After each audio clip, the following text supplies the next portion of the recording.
नमस्कार, मेरा नाम है राजीव पांडे और स्वागत है आप सभी का भोजपुरी प्लेनेट में। भोजपुरी फिल्मों और गानों के सुपरस्टार सिंगर व एक्टर अरविंद अकेला कल्लू का एक और धमाकेदार कॉमेडी सॉन्ग रिलीज होने जा रहा है, जिसकी जानकारी सोशल मीडिया के माध्यम से दिया गया है। बता दें कि अरविंद अकेला कल्लू का ये comedy song world wide record Bhojpuri के यूट्यूब चैनल से रिलीज किया जाएगा। बता दें कि अरविंद अकेला कल्लू के साथ इस वीडियो सॉन्ग में अभिनेत्री नीलम गिरी, प्रियंका रेवड़ी और रवि पंडित नजर आने वाले हैं।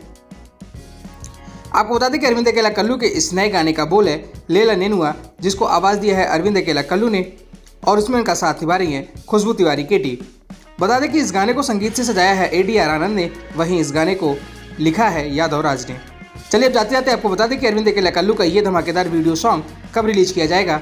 तो आपको बता दें कि अरविंद अकेला कल्लू का ये धमाकेदार वीडियो सॉन्ग 3 जुलाई को सुबह 6 बजे वर्ल्ड वाइड रिकॉर्ड भोजपुरी के यूट्यूब चैनल से रिलीज किया जाएगा। आपको ये जानकारी कैसी लगी, आप अपनी राय हमें नीचे कमेंट बॉक्स में लिखकर जरूर बताएं। वीडियो अच्छी लगी तो वीडियो को लाइक करें, शेयर करें और अरविंद अकेला कल्लू से जुड़े ऐसी और भी तमाम खबरों के लिए हमारे चैनल को सब्सक्राइब करके बेल नोटिफिकेशन जरूर दबा लें। शुक्रिया।